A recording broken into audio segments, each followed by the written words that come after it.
No more empty words. Welcome all to the Greens EFA roundtable on ending gender-based violence in the European Union. We are delighted to welcome participants from all over Europe.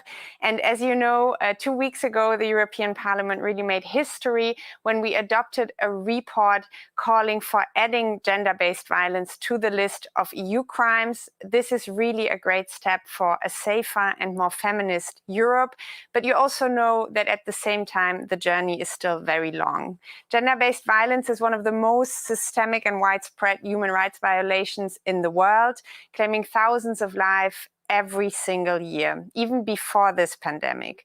And we all know the drastic figures. 1 in 3 women aged 15 or over in the European Union has experienced some form of physical and/or sexual violence, and around half of all women in the EU have experienced sexual harassment. And for people with disabilities, the numbers are even more terrifying. Evidence shows that globally, girls and young women with disabilities may face up to 10 times more violence than those without disabilities. Cases of gender-based violence also skyrocket during every type of crisis. And the economic and social stress caused by the COVID pandemic has been no exception there.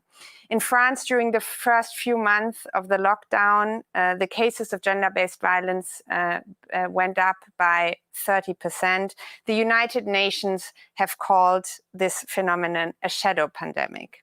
And each experience of gender-based violence is different, and it's very essential to acknowledge the different factors that certain groups face and make them more vulnerable to gender-based violence. For example, migrant women, women of color, trans women, indigenous people, disabled people, non-binary and gender-diverse people are particularly vulnerable to violence. Class, race, ability, age, religion, gender expression and identity, along with many other different factors, play a crucial role in how people experience gender-based violence. And yes, gender-based violence threatens both the physical and psychological integrity of a person. A life free from violence is a basic human right and something that every single human being deserves. Every day, in every single room we walk into, every train we take, every classroom we go into, survivors are showing up and rising above what has been done to them. We must never undermine how much courage it takes for survivors to show up, to protest, to confront their abusers, and seek justice in a world that still too often blames them for the violence that they were subjected to. We are here side by side with exactly these people who deserve to have better protection and justice than what their governments have been offering them so far. This is why we are all here today, and we want to tell the stories of people who have survived gender-based violence. We see you, we hear you, and we are committed to fight side by side with you. At the end of this year, the European Commission, I must say, finally will present a proposal for a European directive to combat gender-based violence. And in her State of the Union speech, Ursula von der Leyen just recently pointed out that ending gender-based violence is a part of Europe's soul that we will fight for. And we as Greens EFA are obviously also determined to make sure that this chapter of feminist history is one to be remembered. And this is why we are very honored to have the Commissioner for Equality, Helena Dalli, to join us today to discuss the content, but also the vision of what the European Commission is planning to propose still this winter. And we look forward to hearing not only about what exactly will be in this proposal, but obviously also the timeline that the European Commission foresees for this directive. As the basis of today's conversation, we will refer to a legal study that we commissioned this year from a team of experts. And in this study, which really is the backbone of our advocacy in the fight against gender-based violence, we have identified some key pillars that we also want to address in the discussion today. And these pillars are protecting women and LGBTIQ people from gender-based violence, a victim-centered and intersectional approach, then the importance of a clear definition of gender-based violence, common rules and minimum sanctions also in criminal law, covering all forms of gender-based violence, including specific forms of gender-based violence that are normally not considered in some of the definitions. And then, very importantly, also preventive measures, why it is so essential to tackle the root of the problem, because we actually want to prevent violence from happening in the first place.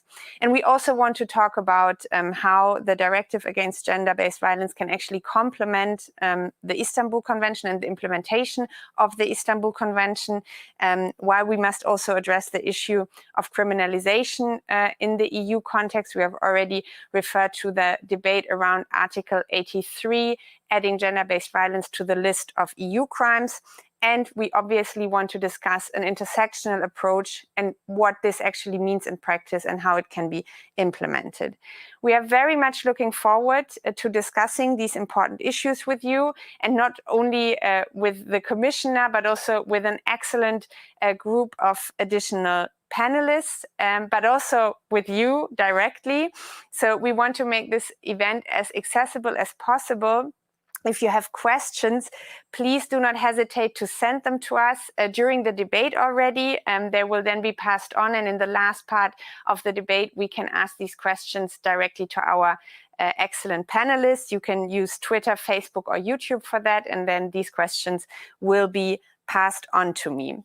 But now, as a starting point, we are very, very happy and honored to have the Commissioner for Equality here with us, Helena Dalli, who has really been one of the champions in the fight against gender-based violence in the European Union.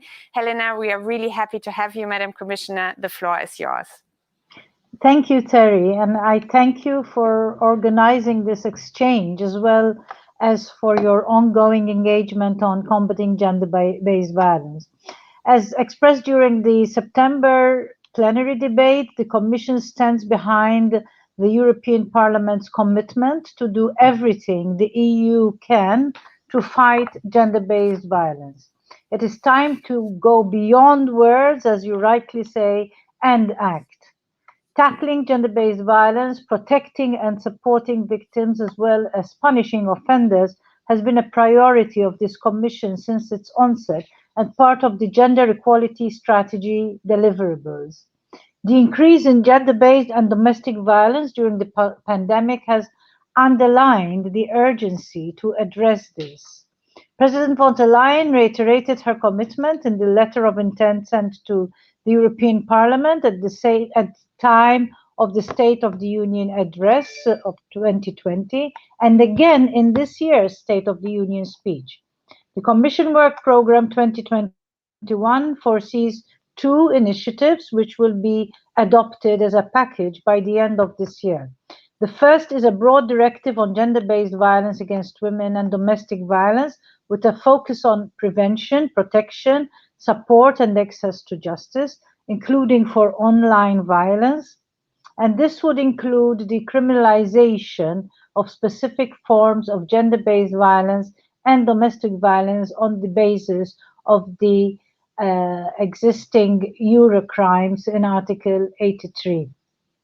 In parallel, the Commission will put forward an initiative to trigger a Council decision to extend the list of Eurocrimes to include hate crime and hate speech. This new Eurocrime would subsequently allow the Commission to propose criminalizing misogynistic hate speech and hate crime at EU level. The overwhelming majority of acts of gender-based violence against women and domestic violence are already criminal conduct in the member states. The targeted criminalization of specific conduct, such as, for instance, serious forms of online violence, will therefore meet the objective of filling the largest gaps in member states' legislation and ensure that the most serious forms of such acts are sanctioned in Europe. For specific forms of gender-based hate crime and hate speech, the extension of the list of Eurocrimes will provide a new legal basis for proposing additional criminalization. The proposal for a directive on gender-based violence against women and domestic violence will propose measures to prevent such violence, protect and support victims, improve their access to justice, and to ensure better coordination between competent authorities. In line with the Parliament's request, we will include specific measures on the protection of child victims and witnesses of domestic violence. While the directive will focus on violence against women in all their diversity, in line with the scope of the Istanbul Convention, the Eurocrime initiative will cover hate crime and hate speech, including on the grounds of sex and sexual orientation, in line with Parliament's request. The work on gender-based violence and the ongoing work on gender-based cyber violence confirms that the Commission and the Parliament are pursuing the same objectives, achieving a Europe free from violence, where everyone is safe at home, in their close relationships, in their workplaces, in public spaces, and online. Our upcoming package will add value at EU level to the actions already taken by Member States. It will strengthen our ongoing initiatives, such as the work on the Digital Services Act. It will also provide a solid basis for further work foreseen in the gender equality strategy, such as the prevention network and the cooperation with online platforms. In this way, we will ensure complementarity of the proposed initiatives with other measures. Europe is the front runner when it comes to tackling violence against women. The Commission is putting words into action, as women and girls deserve to live free from violence and to be protected by a strong legal framework. The active and committed involvement of many actors, in particular civil society organizations, showed that tackling gender-based violence is critical for many EU citizens. The European Parliament has always been a strong ally on this issue, and I look forward to our ongoing cooperation and support. Thank you. Thank you very much, Madam Commissioner, for the presentation and the overview of the plans that you have. Obviously, our aim here coming from the European Parliament has always been to make this directive as comprehensive as possible, as sustainable as possible, as far-reaching as possible, because we can see that especially among certain member states, there is a certain level of reluctance to work on this topic. I'm very happy that you seem to agree with this, and we are very much looking forward to the proposal coming from the Commission still this year. Now, I would like to move to the second part of the debate that we are going to have today. And there I would like to bring in our excellent panelists. We will have people joining from all over Europe. Dr. Silvia Sporek, who is my fellow MEP here in the European Parliament, a lawyer herself, and now a member of the Greens EFA group in the European Parliament. We have Magda Scharotta, who is a disability and human rights advocate and a disability studies researcher. Then we have Dr. Lara Dimitrijevic, a lawyer and founding partner at Siberas Associates. And last but not least, Xenia Kelner, who is the co-founder, advocacy and policy coordinator at Young Feminist Europe. Very happy to have you. I still cannot see Magda, but maybe we can figure this out. Okay, now she's popping in as well. And we will begin our panel discussion now after the introduction that the Commissioner has done with introductory remarks from your side, and then bring it back to the full panel and also to address the question coming from the audience. And we wanted to know from you what truly is the added value of having a directive against gender-based violence on the European level, and how can we make sure that this directive is not going to leave anyone behind. And in order to start the round, I would like to give the floor to Dr. Lara Dimitrijevic. Lara, the floor is yours.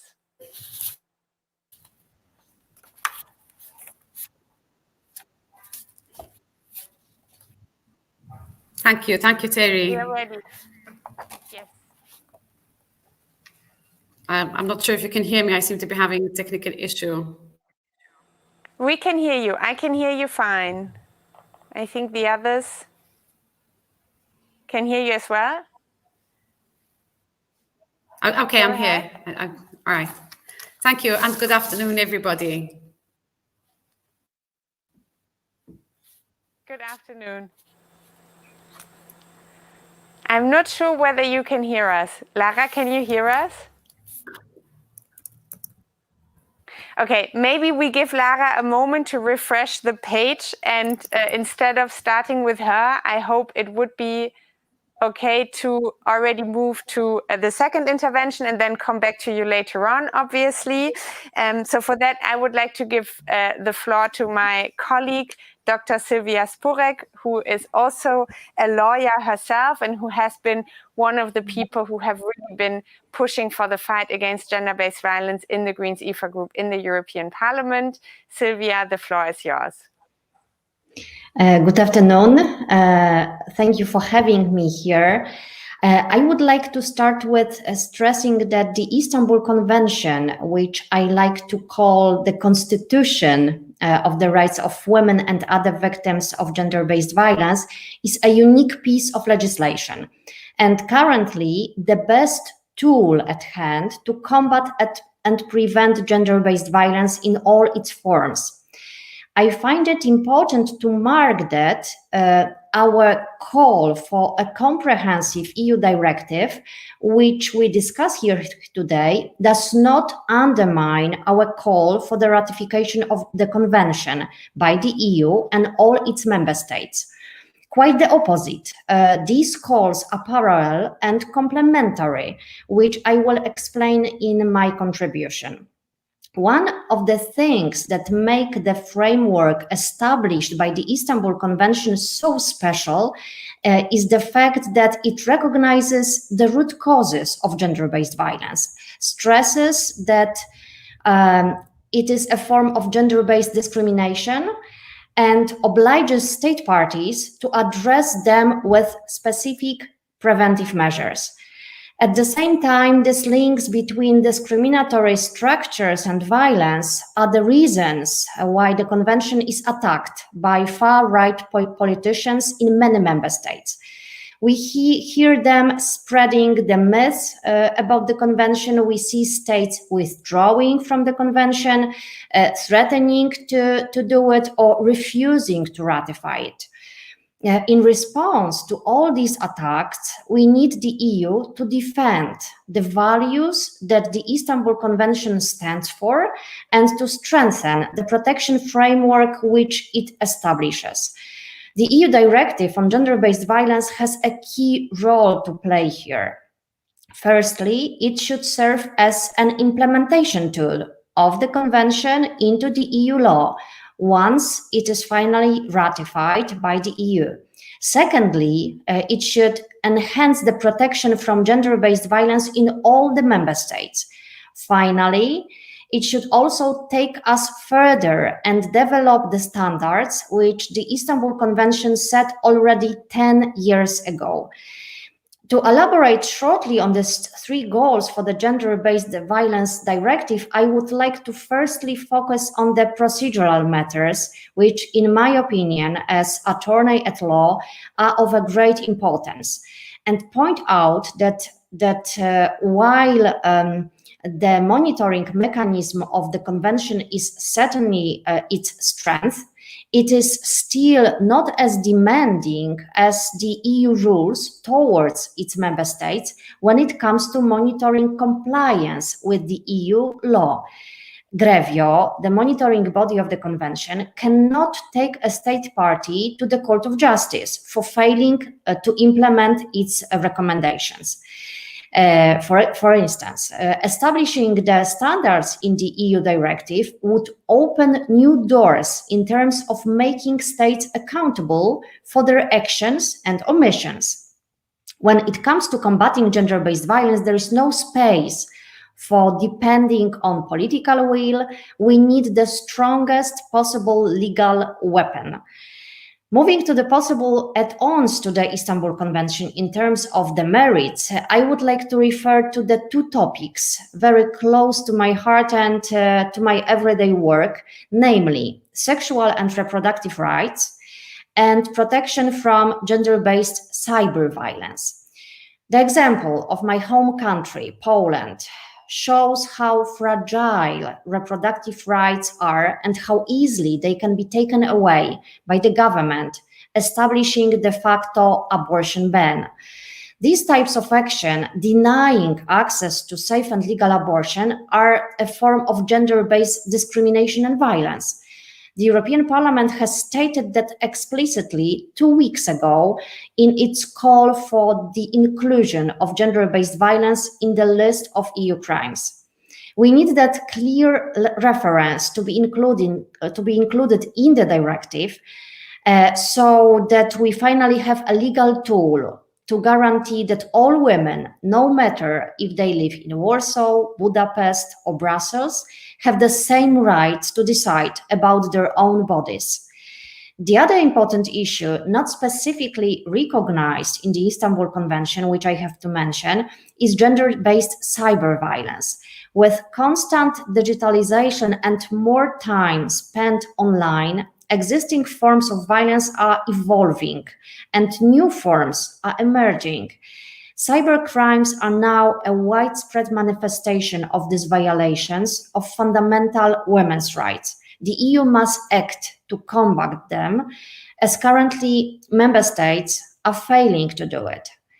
To sum up, the EU directive should guarantee prevention of and protection from all forms of gender-based violence and specifically refer to the ones which might be the most controversial and argued not to be violence by some. The EU has a chance not only to implement and use, but also enhance the great standards of the Istanbul Convention. I deeply hope that we are close to seeing that happen and we will finally see European Commission acting. Thank you.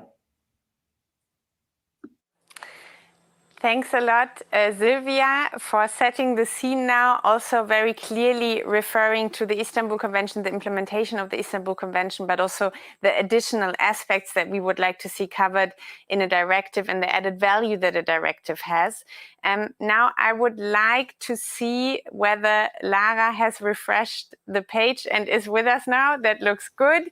Yes, so then I would like to, yes. We can hear you well. Then I would like to jump back to you, specifically with the focus on the aspect of criminalization and what role Article 83 has to play in this sort of setup between the different levels in order to combat gender-based violence. The floor is yours. Lara. Thank you, Terry, and yes, thank you for the invite. So, as the previous speakers have mentioned, and yourself, gender-based violence is definitely not a new phenomenon to the EU. It has been very well documented that it is pervasive and it deals with very serious inequality. And I think this is instrumental, to understanding the notion that it deals with the inequality, with the imbalance of power and control, that it is surrounded by gender stereotyping, and that it is a form of gender discrimination.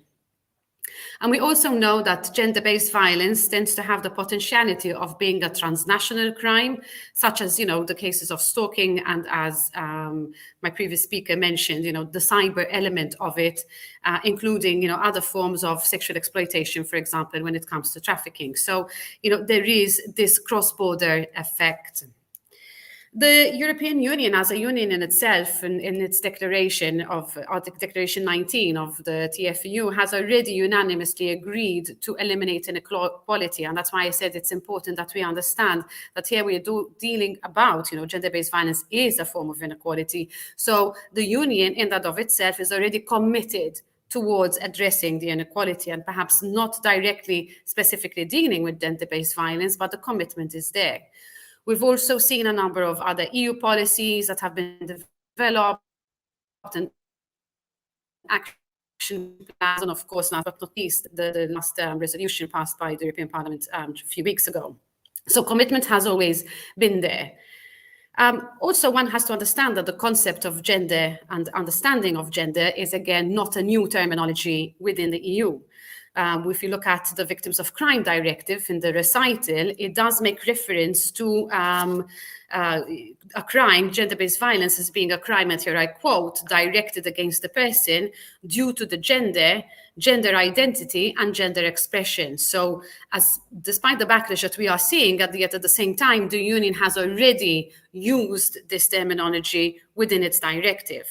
Similarly, if we had to look at the glossary, for example, IGE's definition with regards to gender, it knows that it forms part of a broader social, cultural context that forms, including class, race, poverty, ethnicity, and age. And therefore, one is seeing that intersectional and inclusive aspect of this form of offence. The Fundamental Rights Agency research dealing with violence against women of 2014 and the EFA research of 2020 dealing with LGBTI also highlighted the lack of intersectional approach and inclusive approach amongst the EU member states. So we know that there is already this fragmentation. And in fact, even if we had to then look at the individual member states when it comes to defining gender-based violence, we see that either some member states don't have a definition of gender-based violence, others would refer to it as domestic violence. Domestic violence would only include intimate partner violence, and so on and so forth. So I think it's high time that we recognize that there is this gendered element to this form of offense. And, you know, for me, as I would say, is let's call spade a spade and bucket a bucket. You know, let's not just allow, you know, a situation where you'd have such an offense and such a serious offense that is being left to different forms of interpretations with its own definition.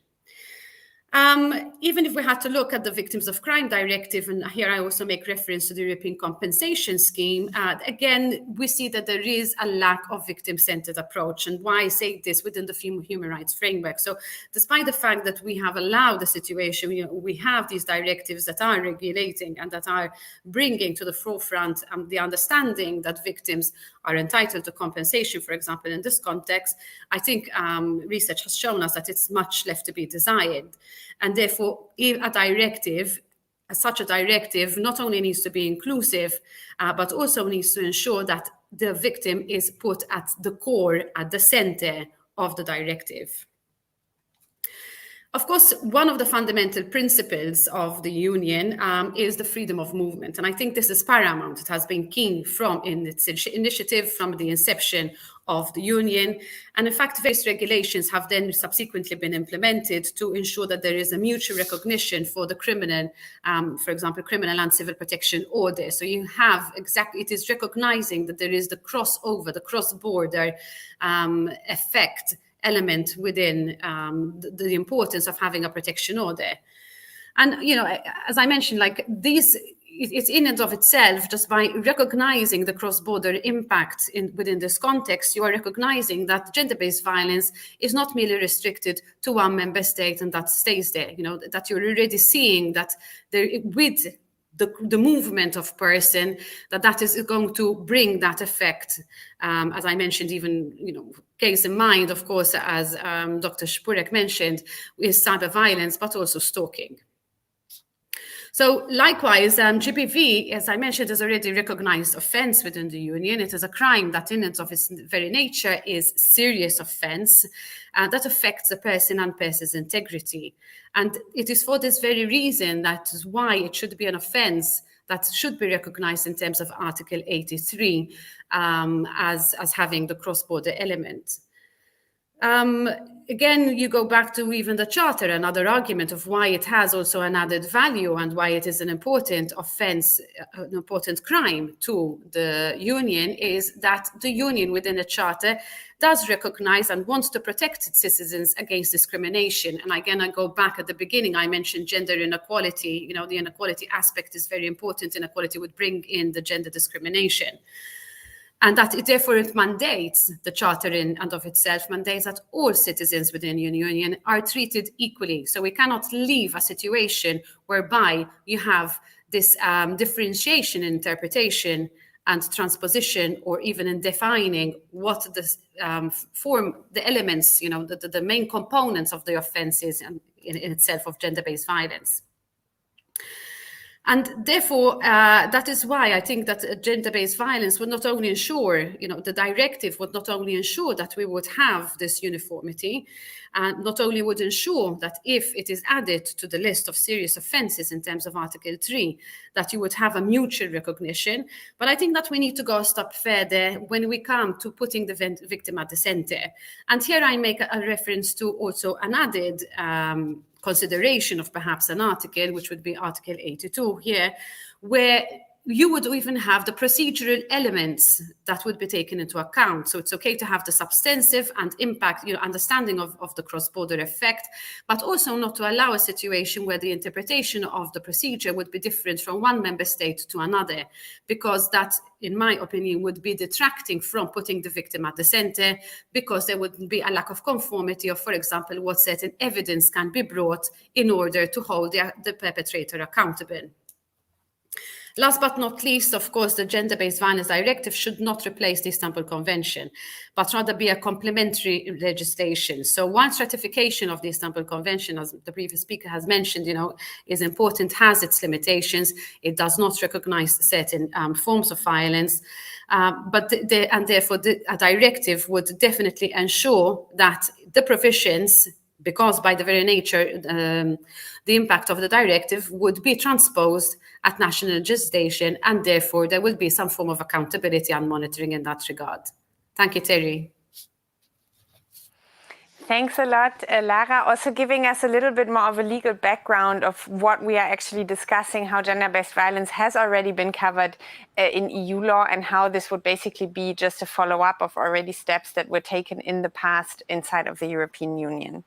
Now, I said that the question of intersectionality is also really going to be at the core of this debate, and this is why I'm very happy to now invite Magda Charota to take the floor, who is a disability and human rights advocate and also a disability studies researcher.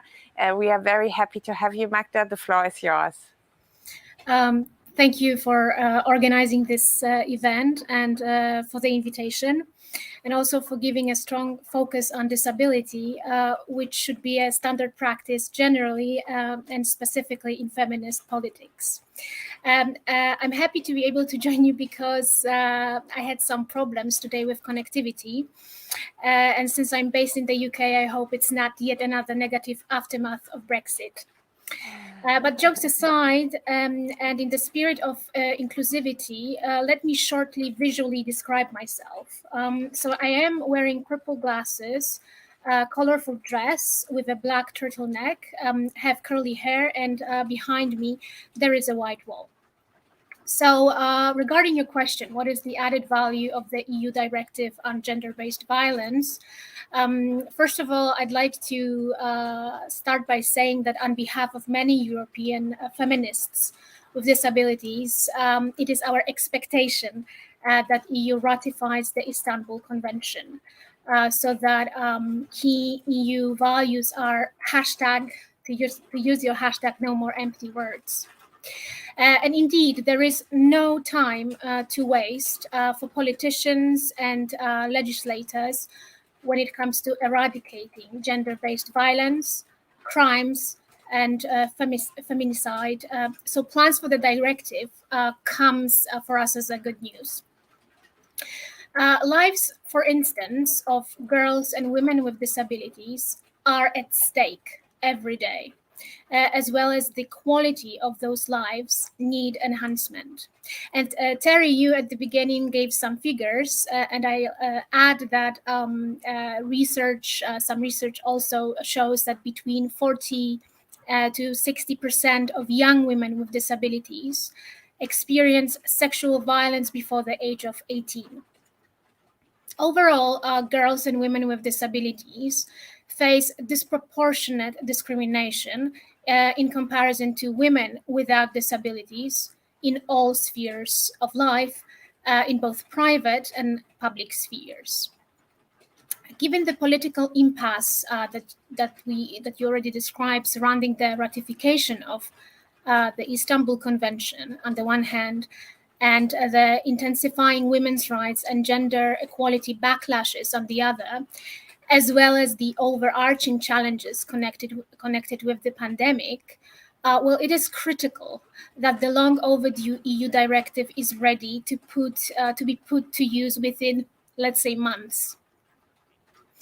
In my view, however, the actual added value of this directive will have to do with how, with whom, and for whom it will be drafted. Directive should become an effective safety net for all victims and potential victims of gender-based violence. In other words, it indeed needs to be inclusive, intersectional, and comprehensive. While I agree, and I can say absolutely agree, that Istanbul Convention should be treated as a key point of reference and a guide map for the directive, it is not enough, especially when it comes to gender-based violence in regards to the intersection of gender and disability. Another critical point of reference should be the United Nations Convention on the Rights of Persons with Disabilities, which EU, as well as some EU states, have ratified.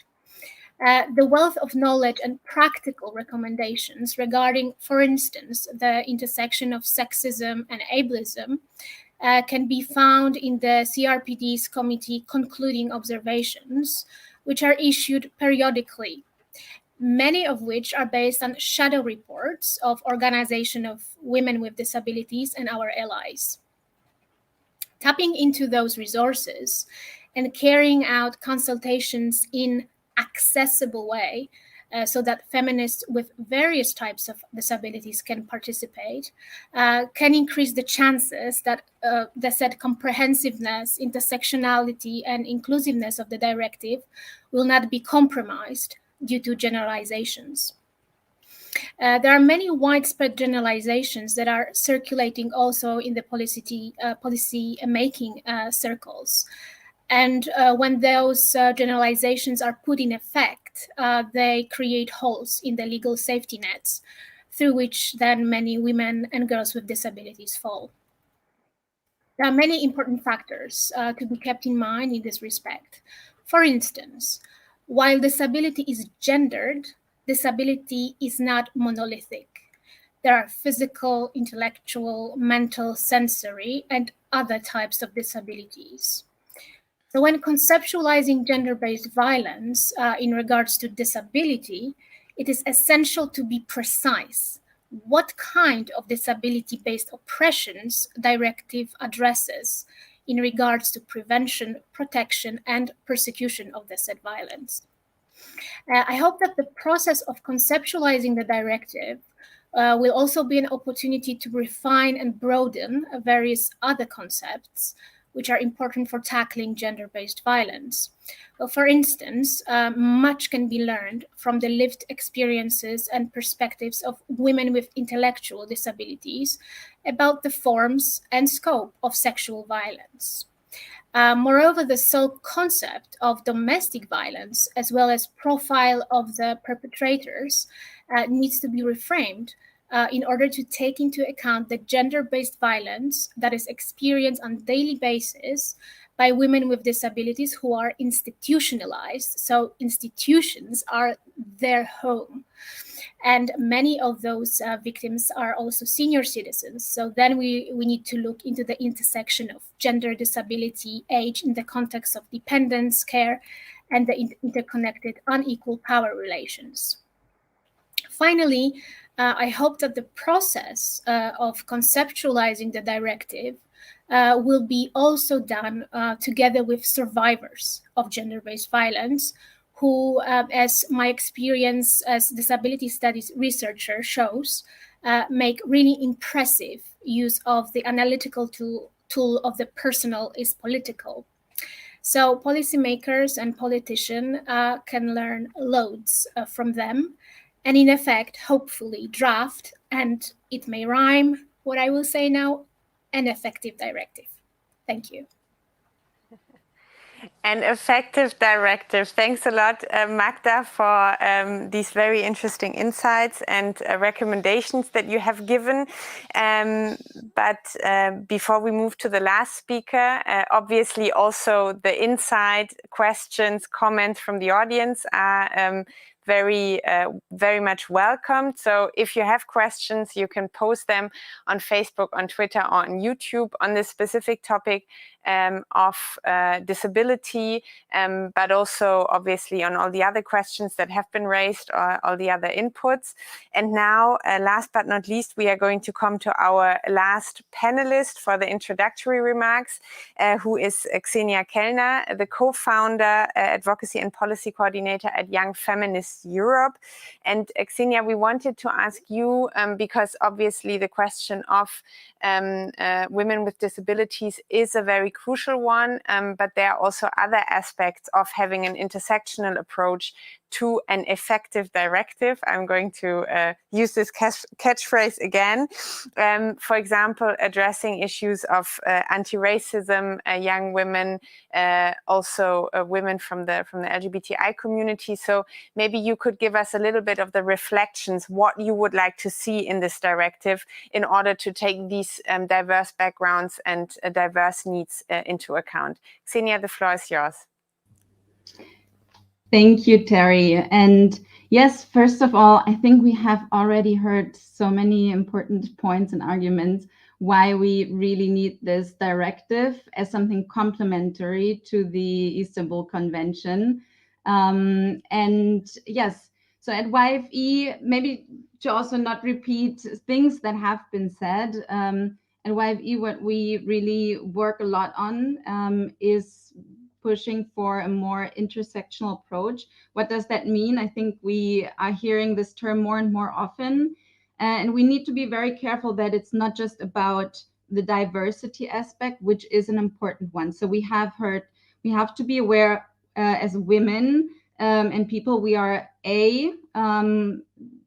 we need to move really beyond the binary of gender as well, and need to be aware that when we talk about gender-based violence, that we also see a disproportionate, that trans people, gender non-conforming people are disproportionately affected by gender-based violence. It's really, as we have heard today, it's a shadow pandemic, but also how do you apply an intersectional approach? So we need to, of course, see that we are not a homogeneous mass as women and as people. So we need first to make it more visible. We need more gender disaggregated data to make also these power imbalances and inequalities more visible. We do see that there is a lack of this data, and we do see a lot of, as we have heard before, very fragmented approaches to gender-based violence.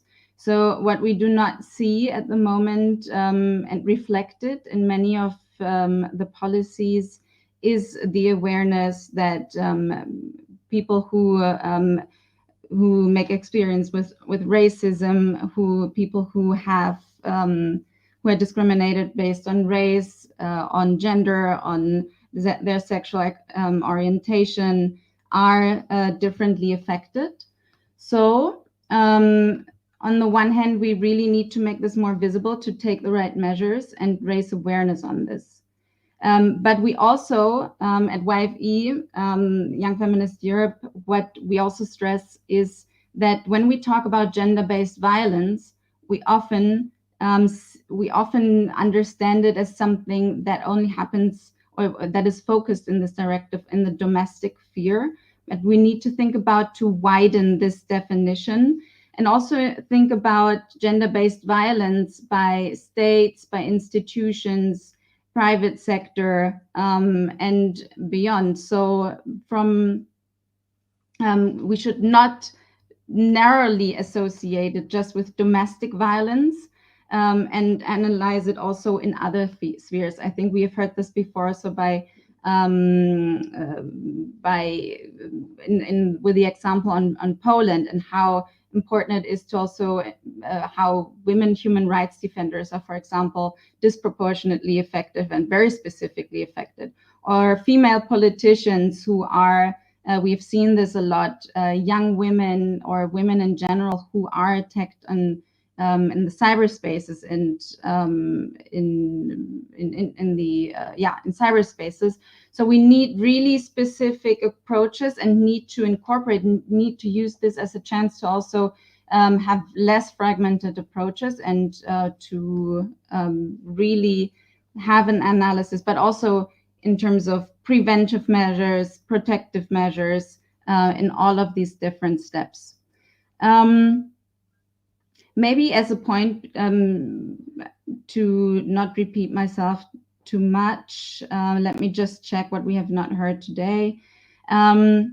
Yes, so something to stress maybe in terms of the intersectional approach is that something we need to be really aware of or careful with is that we don't limit it to this just to the individual dimension of discrimination and inequalities, but really include all dimensions of discrimination, which is really the systemic and structural level, the institutional level, the state level, the historic dimension of inequalities and discrimination.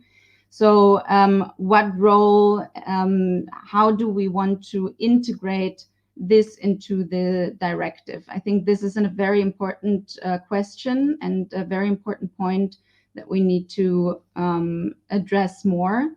I think I'm going to stop here just to see, maybe to respond to specific questions or to see what comes up from the audience. So yeah, thank you, Terry, and back to you. Thanks a lot, Xenia. And now we go into a little bit more of an interactive part of discussion, the third part of our session today. And I would already like to immediately come back to Xenia, because I think you raised the very important question of data collection, which is also crucial, for example, in what the Istanbul Convention is calling for. Because, I mean, I gave some numbers in the beginning, but I think there is still a very big gap having reliable data and having comparable data amongst all EU member states. We see that there is a tendency of member states, maybe also calculating down a little bit the problem in countries where the awareness is not as high on questions of gender-based violence, where there is an underreporting of gender-based violence, the numbers are lower. We can see that sometimes the respective governments are using this in the political debate to play things down and to say, look, we don't even have a problem when it comes to gender-based violence. Now, you mentioned how important data collection is. What would be sort of a dream setup of data that you would like to have, looking at an EU level, but then also comparing different member states to each other?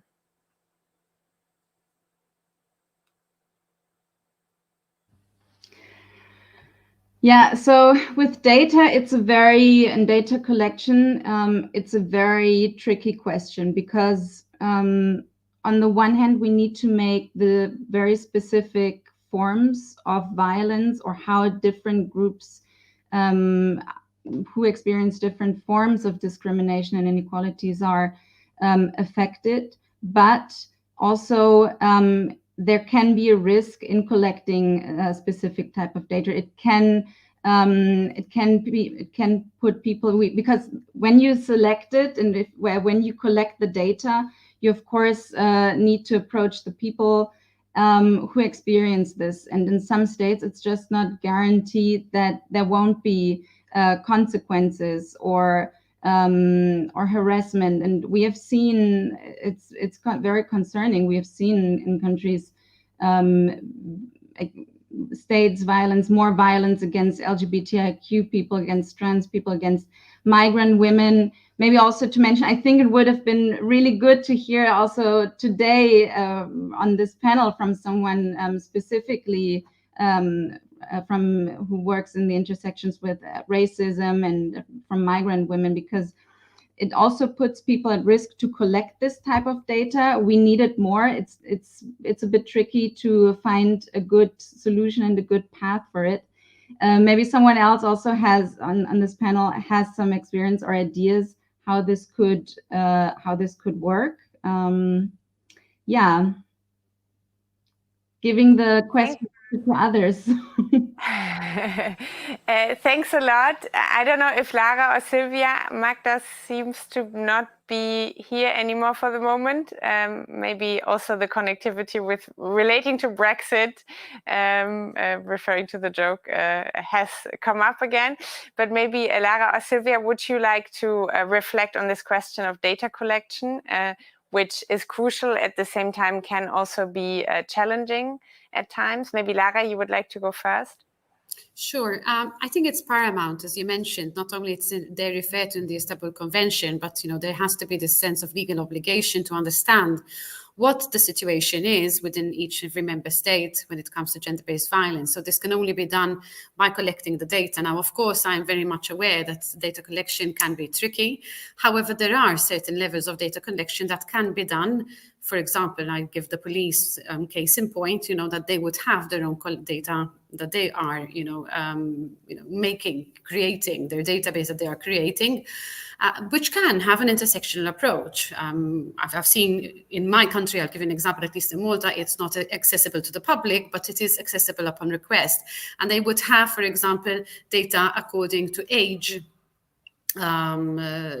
sex, for example, not even gender, but sex, nationality, by way of example, but there would not be other forms of data that would be collected. I mean, once a report has been filed, surely that from that report itself, you would know if there is, the victim survivor is a migrant, if it's a person with a disability, the status, so there is a lot of other data that can be gathered. And I think it would give us a very even clear picture, because we don't, if the data is being collected and there is not enough reporting, knowing, for example, when you're dealing with marginalized groups, how even more vulnerable and more susceptible they are to this kind of violence, that would mean that not enough is being done. At least the interpretation would be that not enough is being done to protect. So it is absolutely crucial. I mean, I don't think that we can even begin to say we can have a comprehensive legislation without fully understanding what the situation is, without the data. I mean, it's key.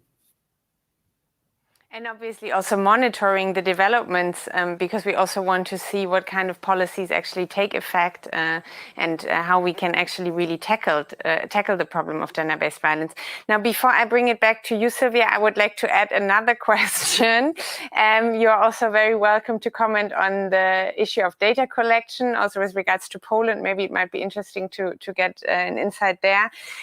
But also, we were talking in the beginning of clear definitions of gender-based violence. We also have the challenge that there are certain forms of gender-based violence that are not only not criminalized in certain member states, but also that there are very different definitions of how these crimes and offenses are defined. And this also creates a challenge for then pinning it down, for example, with regards to monitoring. Is that one of the crucial arguments why you think also having clearer EU-wide definitions on different forms of gender-based violence comes into play? Sylvia? Yes. Thank you very much. Actually, data collection and definitions are very similar issues. We need to collect data to know what is going on, to know better the phenomenon, and to fight gender-based violence. We need to collect good data, very comprehensive ones, in one unified way in all member states. And the same is with definitions. The definition of gender-based violence varies currently among member states, which results in further differences and gaps in the whole framework of prevention of and protection from gender-based violence. A common definition is just a starting point, crucial to make sure that all the national laws actually combat the same behaviors. This is why the amendment of Article 83.1 of the treaty, which the European Parliament has called for 2 weeks ago, is so important. the inclusion of gender-based violence in the list of EU crimes can give grounds to the adoption of the legal definition and common list of crimes in the directive. Consequently, it can lead to the so much needed harmonization of criminal national laws. Simply saying if an act of gender-based violence is a crime in one country, it should be a crime in every country. And the same with data. If some member states collect certain data, the other ones should collect the same data in the same way. For example, femicide. In Poland, there is no data on femicide, and we don't actually know how many women die every year because of gender-based violence, and we need to know it if we want to fight gender-based violence properly. Thank you. Thanks a lot, Sylvia, and I can only echo that since we actually have the numbers on femicide in Germany, the debate has really shifted because people realized what a widespread problem this is and that it doesn't only pop up once in a while in the media, but that it's a very structural, systemic problem of the society, and that obviously then there also need to be structural and societal answers given to that. I would like to bring in the first question from our audience, and I also have bad news. Apparently, Magda's internet really dropped. I don't know if it's related to Brexit, but she seems to be out for the moment. We hope that maybe at a later stage she can join back. But before that, I would like to come back to the question of cyber violence. We have had a question about also the issue of cyber violence in the recent election campaign in Germany. You've probably heard about it. Annalena Baerbock, the Green candidate and only female candidate for the German chancellery, has been very heavily attacked, hate speech, threats, all sorts of sexist slurs on the internet. And there have also been studies around this that very clearly show that there is a substantial difference between how she has been targeted and her two co-candidates who are both male have been targeted. And now my question maybe to Xenia is, what could be answers to this question of doing something against this widespread problem of gender-based cyber violence, for example, in the form of sexist hate speech? What would you like to see happening in obviously the discussion around the gender-based violence directive, but also, for example, when we look at the Digital Services Act that is currently being debated as well in the European Parliament? Yes, I think this is a really good example, recent example where we see again like disproportionately how women are affected, especially in cyberspaces on violence. And I think what's interesting about this conversation as well is not just seeing it as it's something that happens to individuals, but as a systemic problem. And how do we ensure that people who experience this are protected, and how do we also take into account the culture in this in which this is developing? So I think there are a few measures that are important to take. It's important to find a way to put it into the penal codes. To really, I think someone mentioned before the issue of stalking, cyber violence, harassment, which also goes beyond just the physical type of violence. And I think that's something that we too often forget, or is not mentioned as often when we talk about violence. We often see this like physical violence, but what actually psychological violence does, and how I also want to bring in this word on trauma.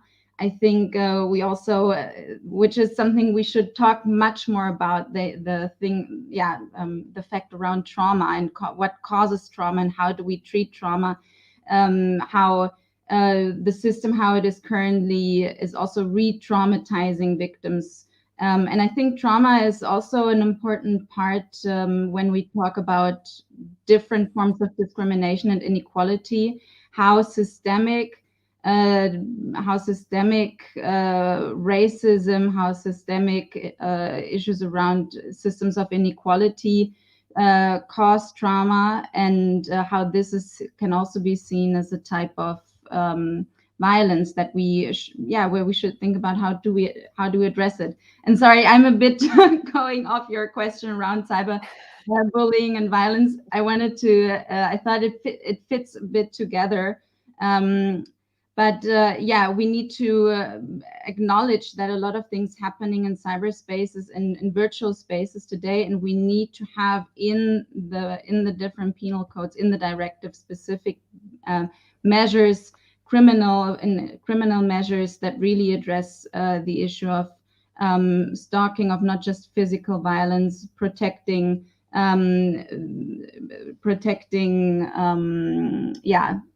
women, gender non-conforming people, trans people, and also in online spaces. To be thanks able a lot. To prosecute as well.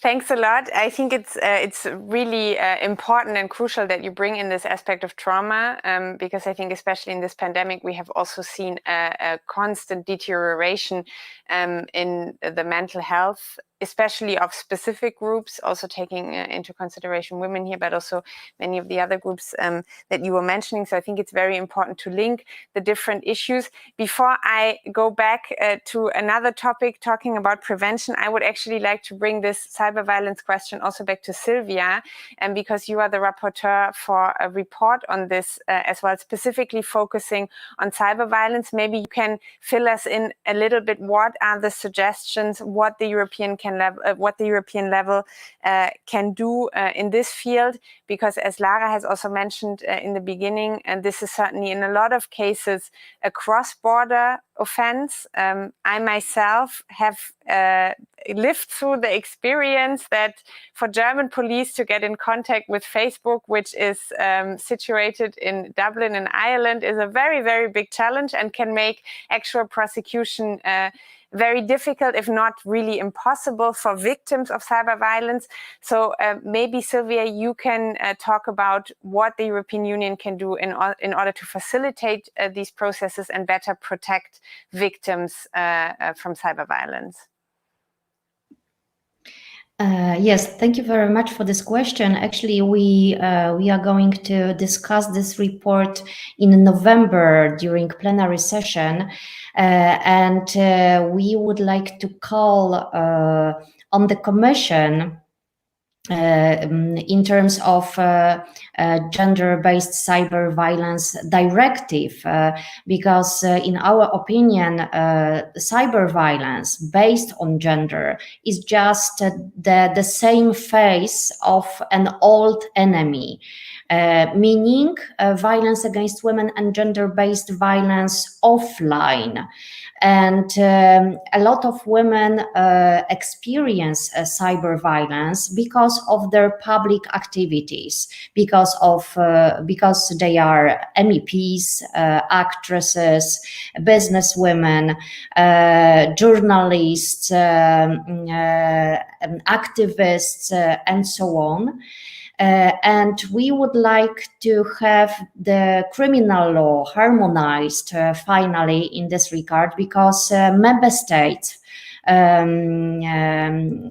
don't manage to deal with such a problem, and we need to have our standards and regulations finally unified to fight cyber violence the same way we fight violence offline, especially that this is a problem particular groups of women and other people face.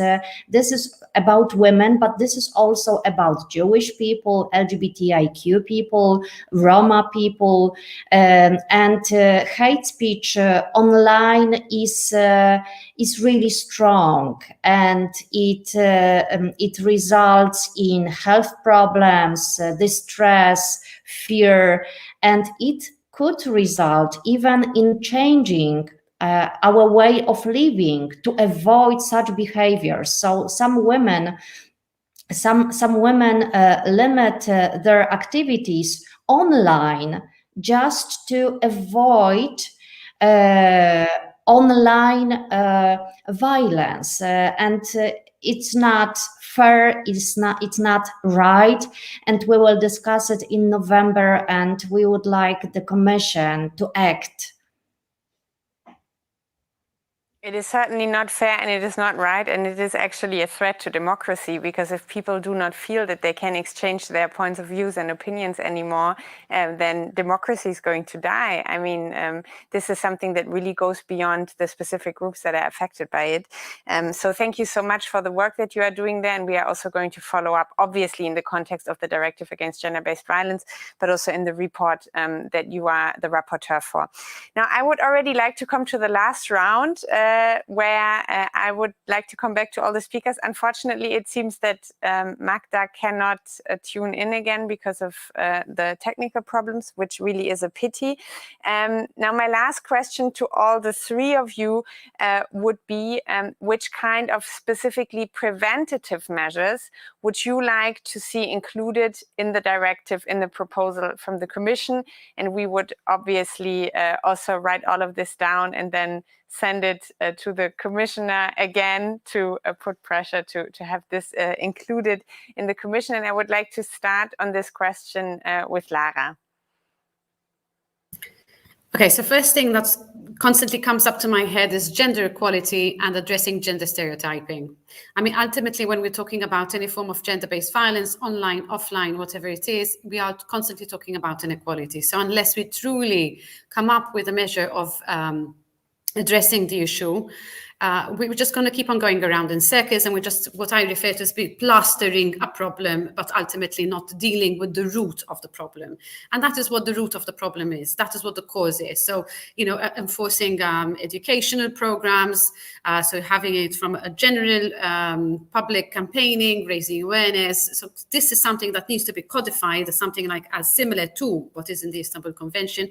Of course, not forgetting and engaging with men, okay, because ultimately we know that they, this is part of the problem. So we need to engage with men, we need to talk with men, whilst at the same time, you know, having the training and then, you know, anything that follows, but always dealing with gender equality and gender stereotyping.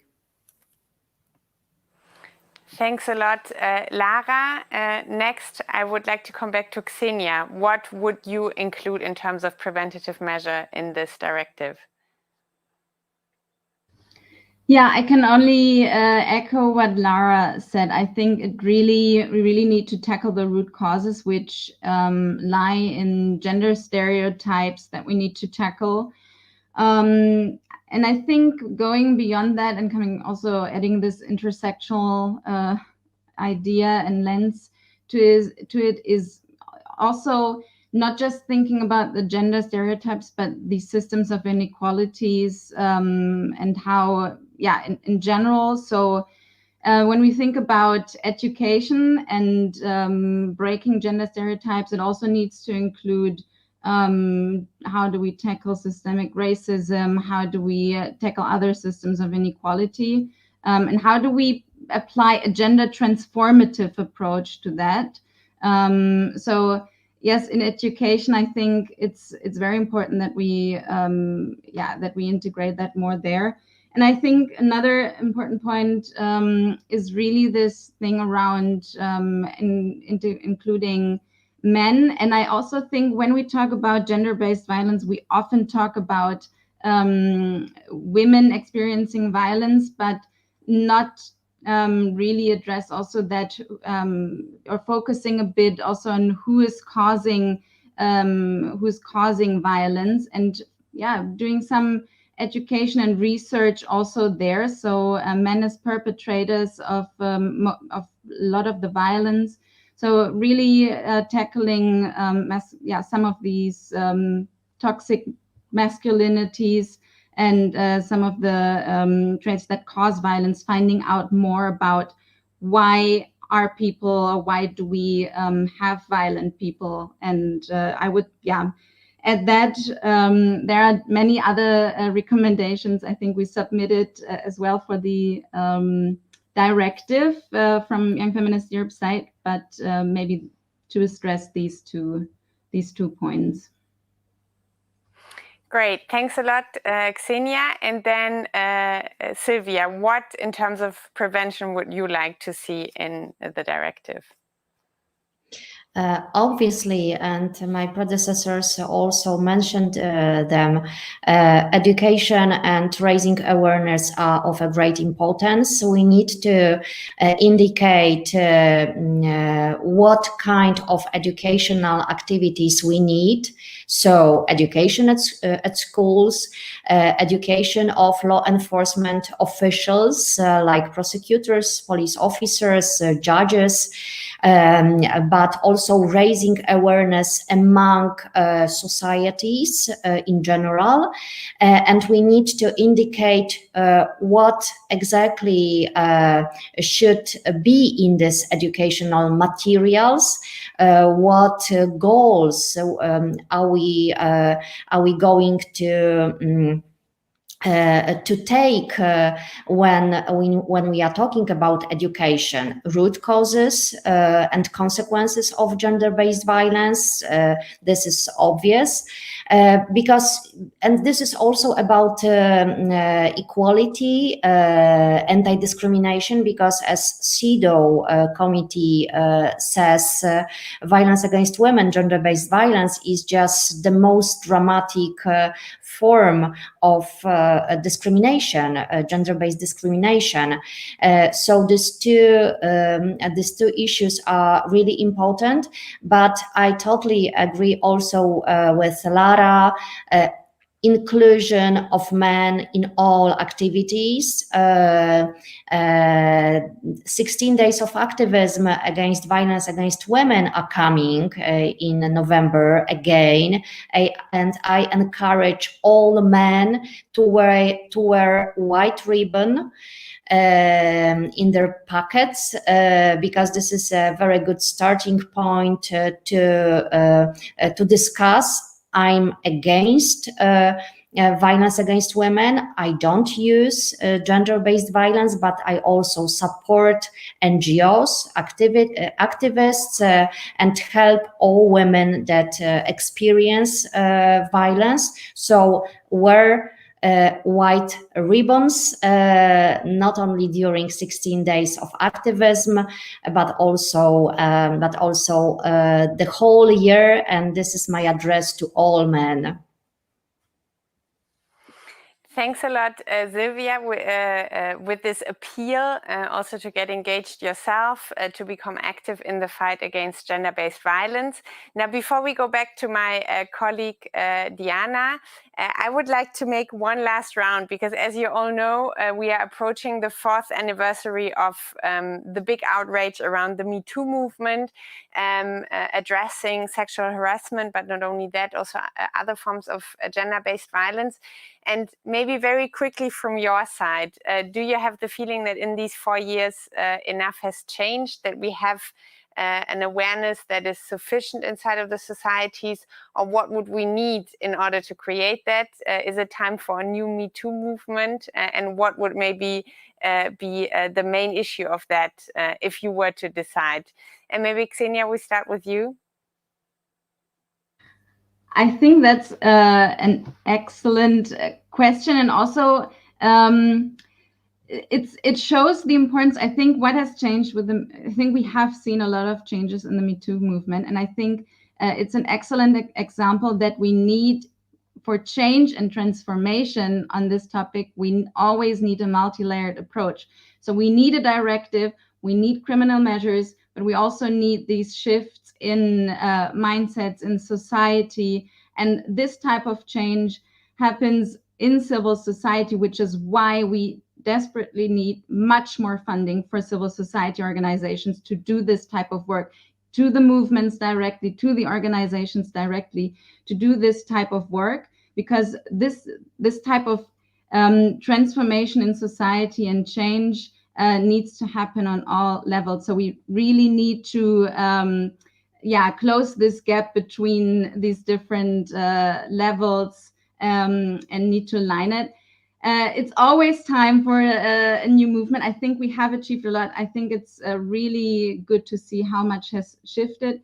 And I also want to add to that yes, Me Too, but also there has been a huge progress with the Black Lives Matter movement, and really seeing how all of this works together when we talk about shifting systemic inequalities, shifting power, and addressing power imbalances, and really claiming more power. So yes, more Me Too, but also more Black Lives Matter, and also other movements that are working on shifting power and systems of inequalities. Thanks a lot, Xenia. Lara, would you say we need a new Me Too movement? Oh, when I think of that, I just get filled up with rage, excitement at the same time, as being an activist. But yes, we need to, I think, keep up the Me Too movement. I think the Me Too movement was the breaking ground of many positive things that came, of course. I talk about SHRH. Yes, of course, we have seen backlash in Poland and many other countries, but we've also seen the legislation in Argentina changing. We've just seen the referendum in Gibraltar and San Marino, where I think had it not been for such a strong movement, we would not have seen such a shift. Again, SHRH, my country, Malta, it's the only EU country with a total ban on abortion, But again, the Me Too movement has given us enough impetus, I would say, again, to start something, to get the discourse, but not enough. Yes, I'll follow up with what Xenia said. We need to have the funding. Of course, there needs to be the support. And I also think that because we need to keep it going, it has had a ripple effect, of course, like on such other matters like the Black Lives Matter, but we need more of that. I think it was the starting point, but now we need to get to a breaking point to truly reach the plateau and break the taboo, the silence, basically, the cycle of violence. Thanks a lot, Lara. And I think that we can add the question of funding also to the list of demands that we will hand over to the commissioner then afterwards. Sylvia, what do you think? I think we need a second phase of Me Too movement, because I always congratulate all women that said Me Too online, for example, in the internet, but we can, at the same time, we could observe these women were silenced by haters that blamed them for the behaviors of somebody else, for their experience, for sexual violence they faced, because somebody conducted sexual violence against them. So we need to say, those haters, shame on you, instead to allow those haters to say shame on the victims. And when I observed the discussion in Poland concerning amendments of criminal code in terms of sexual violence, to implement the standards of Istanbul Convention, because only yes means permission, I can see there is a lot of stereotypes and myths about sexual violence, and we need to, again, educate, first of all, men, that only yes means permission. So the second phase of Me Too and more support for Me Too women and persons. Thank you so much, Sylvia, and thank you to all of our excellent panelists. I think it was a very insightful debate. It's a little bit of a pity that we lost Magda on the way, but I'm sure that we will organize something like this again, then also with an even more diverse group of people in this discussion. I think that the struggle against gender-based violence is certainly not going to be over. with the Commission proposing this directive. I mean, then the legislative process starts, so we will have ample opportunity to further discuss. But to all of you, thank you so much for all that you are doing for fighting against gender-based violence, and obviously also for being here and contributing to this debate. And now I would like to pass on to my colleague Diana Riba, who has been the rapporteur, one of the co-rapporteurs for the already mentioned report on adding gender-based violence to the list of EU crimes, and who just very recently took this historic victory here in the European Parliament, where we found a majority for this report. And Diana, the floor is yours to conclude what we have been discussing and maybe also to see what still needs to happen. Thank you very much to give me the floor, Terry. And my dear friends, thank you very much for your contributions. I believe that everything you have said make it clear that the fight against gender-based violence must be one of the top priorities of the European Union in the coming years. The commitment that the Commission has made since the beginning of this term is undoubtedly an example of this, and we appreciate that, as was the substantial absolutely majority in the last plenary session that demanded the inclusion of gender-based violence in the list of European crimes. In that regard, I believe that the Commission cannot now turn a deaf ear to that call, to such a triumph of European women and the feminist movement. We know that the Commission proposed a directive against gender-based violence, and they will always find us here at their side, working shoulder to shoulder, constructively and sincerely. But our duty is to work so that the directive is as ambitious as possible. And I am sure that for this to be the case, it is essential that gender-based violence is present in Article 83 of the treaties. And it's not just me who say that, not just my colleagues present here. It is also the 427 members of the European Parliament, and also the President of the European Commission, who said so in her candidate speech. And that is how it is, because we know that this is how we will open the way to minimum common criminal definitions, standards, and penalties throughout the European Union. We know that it will not be easy to convince the states that have not even ratified the Istanbul Convention, but that can never be an excuse for Parliament or Commission itself not to push in the right direction. A directive that does not have this legal ground might be very effective in the fields of prevention, training, or accompaniment, but it would run the serious risk of not being effective in the course. We know that the Commission intends to extend Article 83 with hate crimes, including gender-based offenses, but I truly fear that through that system, we will be far from including all the types of gender-based violence that women suffer. I would like to end my words by reiterating my message to the Commission. They will have us by their side, because in this fight against gender-based violence, we need to be united and to act in a coordination fashion, all the institutions together.